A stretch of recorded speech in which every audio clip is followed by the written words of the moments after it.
रिश्ता चाहे जो भी हो, मांगता तो मान और सम्मान ही है। रहीमन धागा प्रेम का, मत तोड़ो चटकाए, ये कहावत ज़रूर किसी ने सही ही कही है। आज अचानक से यूँ अपने मायके वाले शहर जाना हुआ।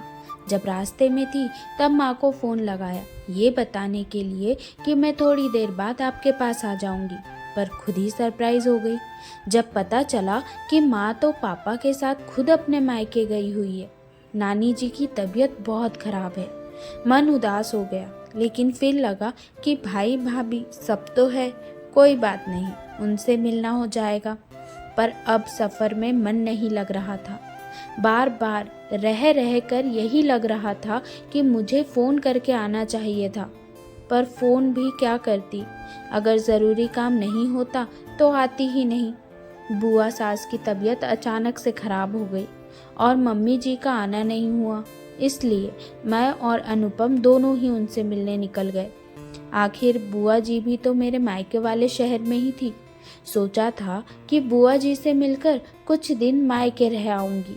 खैर, अब तो निकल चुके थे तो पलटकर जाने का सवाल ही नहीं उठता, और अनुपम से कह भी नहीं सकती थी कि मुझे मायके नहीं जाना। आखिर कहती भी क्या। भाई भाभी ने कभी गलत व्यवहार नहीं किया, पर फिर भी मैं अपने पूर्वाग्रहों से ग्रसित थी। मुझे बहुत अजीब सा लग रहा था। ऐसा एहसास हो रहा था कि मैं बिना बुलाए मेहमान बन गई हूँ, और पूर्वाग्रह से ग्रसित क्यों न हो। मैंने कौन सा अपनी भाभी से कभी ठीक व्यवहार किया है? हमेशा तो उन्हें अपने से कमतर माना है। इसी उधेड़ बुन में थी कि पता नहीं भाई भाभी क्या सोचेंगे। माँ पापा तो है नहीं, पता नहीं मेरे साथ कैसा व्यवहार करेंगे, पर अब कुछ नहीं कर सकते थे।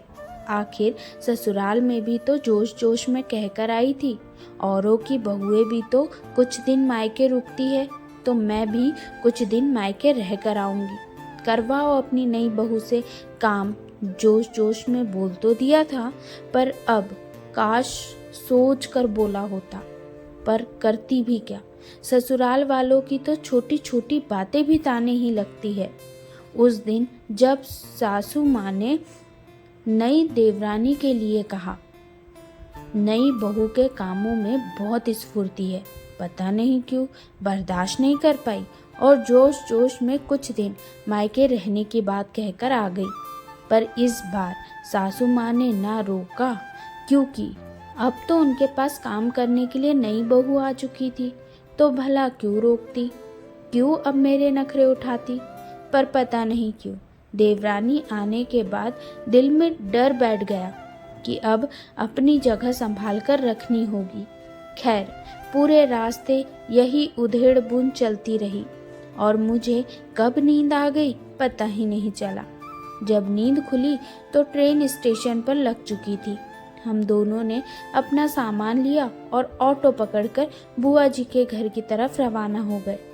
सुबह से शाम तक हम लोग बुआ जी के घर पर ही रहे और उसके बाद मेरे मायके रवाना हो गए।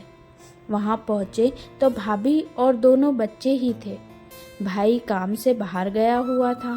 भाभी ने हमारा आदर सत्कार किया और चाय नाश्ता पकड़ाकर हमारे पास ही बैठ गई। वो मुझसे कम लेकिन अनुपम जी से अच्छे से बातें कर रही थी। सच, मुझे बहुत बुरा लग रहा था। आज समझ में आ रहा था कि अगर माँ पापा नहीं रहे तो मेरा तो मायका ही खत्म हो जाएगा, क्योंकि भाई अकेला कब तक मुझसे बात कर लेगा। उसे तो काम पर भी जाना होगा।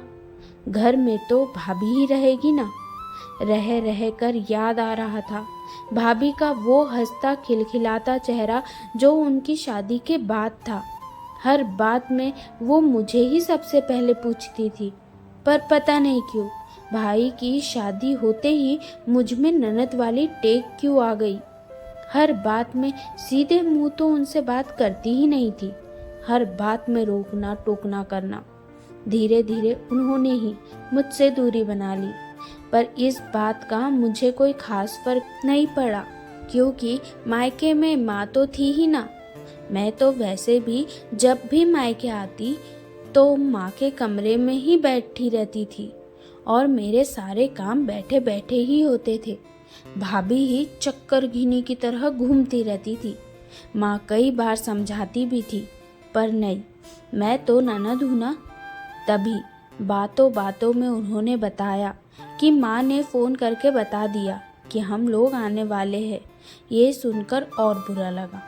पहले जो भाई स्टेशन हमें खुद लेने आता था, वो भाई आज ये पता होने के बावजूद कि हम आने वाले हैं तो घर पर भी ना मिला।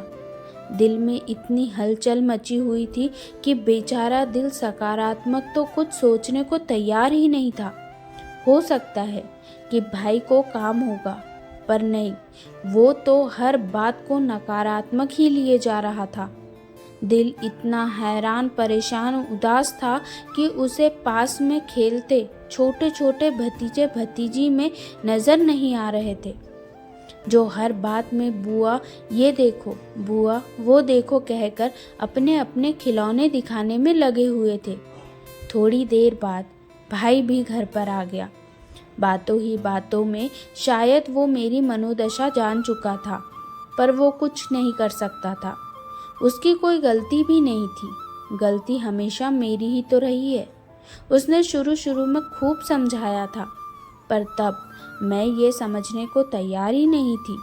कई बार तो उससे लड़ती पड़ती भी थी कि भाभी के आने के बाद तू बहुत बदल गया है।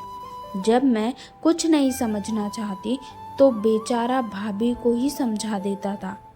कई बार तो भाभी ने बिना गलती के भी मुझसे माफ़ी मांगी थी, पर आज मुझे अपनी हर गलती का एहसास हो रहा था कि मैं तो ननद हूँ की टेक में मैंने क्या क्या खो दिया। और शायद अगर अभी भी यही सब मेरे दिल में रहा तो जो बचा कुचा है उसे भी खो दूंगी। इतने में भाभी रसोई में रात के खाने की तैयारी करने चली गई। थोड़ी देर वही बैठने के बाद काफ़ी सोच विचार कर मैं भी रसोई की तरफ जाने लगी। मुझे रसोई की तरफ जाता देखकर भाई ने पूछा, अरे कुछ चाहिए तो भाभी ले आएगी। शायद भाई भी डर रहा होगा कि रसोई में जाकर ये भाभी से किसी बात पर झगड़ ना पड़े।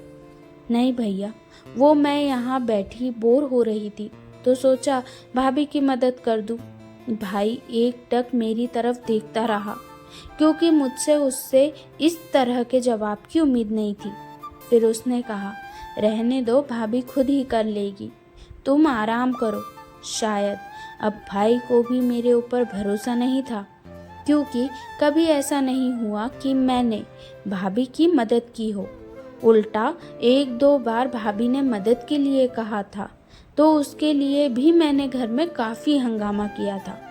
फिर मैंने हिम्मत करके कहा, कोई बात नहीं भैया, कुछ मदद ना सही तो भाभी से ही बातें कर लूँगी। अनुपम जी के सामने भैया ने ज़्यादा कुछ कहना ठीक नहीं समझा और वो चुप हो गए और मैं चल दी रसोई की तरफ, बचे कुचे रिश्ते को समेटने के लिए। जानती हूँ भाभी के स्वाभिमान को ठेस पहुँचाया है तो शायद मन में पड़ी गांठें पूरी तरह से खुले ना, पर कोशिश तो कर ही सकती हूँ। दोस्तों, इस कहानी से हमें ये ज़रूर सीखना चाहिए कि मान सम्मान हर रिश्ते में ज़रूरी है।